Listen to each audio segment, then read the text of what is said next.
Are the Dallas Mavericks contenders? I mean this seriously because at the beginning of the season, when I was doing my Western Conference standings prediction video, I had the Mavericks at 8th because I felt like the roster around Luka and newly re-signed Kyrie was just not enough. But Derek Lively ended up being better than I thought he was going to be. I think all Mavs fans didn't think he was going to be this great from the beginning. Just from the jump, he's been an excellent rim defender. He's been a huge lob threat for Luka, and that's exactly what Luka's been wanting for years now. He said that during the Daniel Gafford trade, which we'll get to in a sec. Also, sorry, I have a pretty bad cold. I think you can hear it in my voice.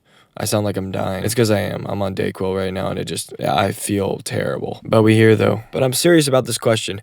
I do want to say the fact that we're even having this conversation at all, as a Mavs fan, makes me happy because it feels like we're moving in the right direction. Yes, we're giving up a lot of picks. We'll also get there, too. But it feels like we finally have some depth to this team, and Jason Kidd finally has some options. Now, what he does with those options, we'll see if he's actually the coach that we want him to be. The Mavericks started off the season hot. They were 4-0 in their first 4. Their first 15 was great, and then they kind of just faltered, and they've been 500 ever since. Now, that's due to a multitude of injuries, including Dwight Powell falling on Kyrie, and Dante Exum's been out for a while, which, by the way, Dante Exum, excellent pickup. Didn't think he was going to be as good as he's been, but I think injuries have been a real problem for the Mavs this season. They're third in the most injuries this season, missed games, I guess I should say. The Grizzlies are first, obviously, because they literally have 11 players out with injuries every night. The Heat are number 2 in that category with long absences from damn near half their roster, with Hero, Rozier's out now, Bam missed some time. We're talking about important rotational pieces for the Heat. They can't seem to stay healthy. And then it's the Mavs, not far behind in number 3, missing a lot of their starting lineup. We are the only team, as of I think a week ago, that hasn't had their starting lineup play 100 minutes together, which is just absurd. They currently sit at the 7th seed, 32-23 going into the All-Star break. They're a half a game in front of the Kings, who just beat the Nuggets in a great win. They're a full game back from the Suns, Pelicans. They're 4 games back from the Nuggets, 5 games back from the Clippers.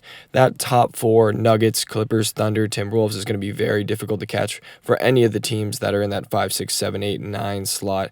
But the Mavericks do have a chance to move up to number 5, and I think that's a reasonable expectation. The Mavs are now 3-0 in the non-Grant Williams era, aka the Gafford and Washington era. Both of them have been excellent, especially Gafford. Washington is a bit tentative, but he played excellent defense on Wemby the other night when we played the Spurs. The most impressive win of those 3 wins was the Thunder game. The first game, Gafford and Washington both played in. That first quarter was electric. That might have been my favorite quarter of Mavericks basketball since Suns Game 7. Seriously, as far as like the energy in the building was like a playoff atmosphere, and Gafford was going up and getting these ridiculous half-court passes from Luka, and the first points they both scored, Gafford and Washington, were both lobs from Luka, and Luka looked very happy about it. He had a smile on his face. It was just a positive atmosphere. We blew the doors off the Thunder. After giving up a run in the second quarter, we took it all the way back and then pushed it all the way to like 35, 40 points. It was an excellent win. In his 3 games with the Mavericks, on an average of like 21 minutes,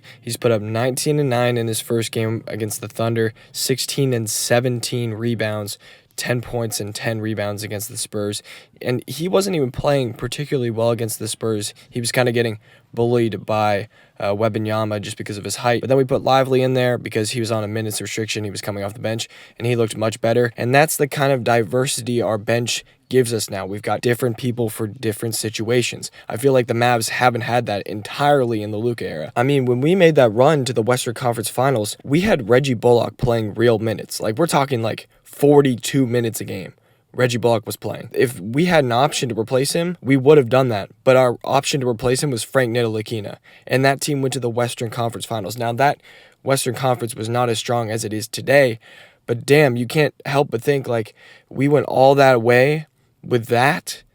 Well, we've got to be much better now, right? With Luka and Kyrie playing well together, and PJ Washington playing great defense since he's come here, and Daniel Gafford being electric and getting the crowd into it, and Derek Lively being an excellent rim protector, and Tim Hardaway Jr. having a 6th Man of the Year candidacy. I mean, he's ass some nights, but other nights he's just amazing, and you just have to look at him and be like, Well, that makes up for the fact that you went 1 for 7 last night. You kept firing, and it's frustrating, but the next night you go like 12 for 14 and like 5 threes, and you're like, how can I be mad at Tim Hardaway? In previous seasons, it hasn't been that way. Like, Hardaway is a known shot chucker at this point, like MPJ levels of shot chucking. But this season, he gets away with it, and some nights he might shoot you out of a quarter, out of a half, and it's very frustrating. But now we have a roster where Jaden Hardy is our fifth guy off the bench. And he's a great player. Like, when Hardaway struggles, I think Hardy should get all of his minutes. And if they're both struggling, then fuck it, we'll just play defense. The Mavs, in the last 3 games, have had the number 4 offense in the league and the number 1 defense.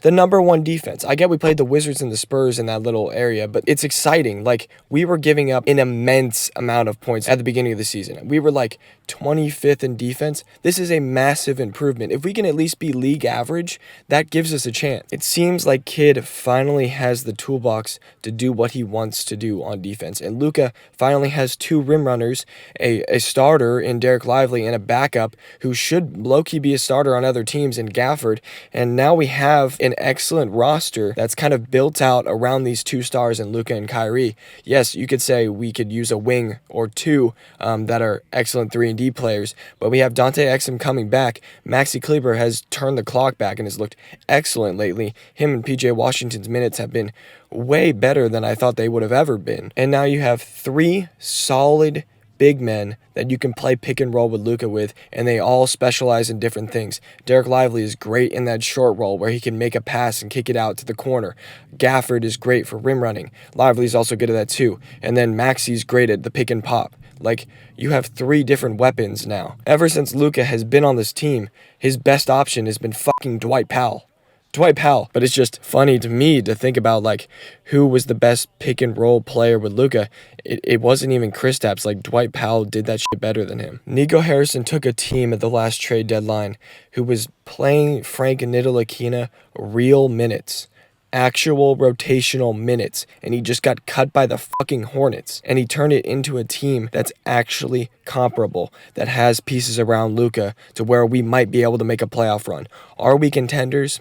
I can't say that for sure. It's too small of a sample size, but I will say we are significantly better than we were before the trade deadline, and we are miles and miles better than we were at the last trade deadline. So whenever we traded for Kyrie, I understood that wasn't our season, and I didn't think the next season was going to be ours either, but Nico Harrison has made it happen, and it's very exciting to be a Mavs fan. Now to talk about the ESPN narrative on how they for some reason hate the Mavericks, here's just a simple answer to that, guys. The reason why whenever Luka scores a lot of points or we do a big trade and go on a win streak, the reason why ESPN spins this rhetoric is because it gets the most viewership. We wouldn't be talking about dumbass Kendrick Perkins with his terrible takes up on ESPN First Take every other day if they had just praised Luka for being a great player. Like, realistically, we wouldn't have the same conversation.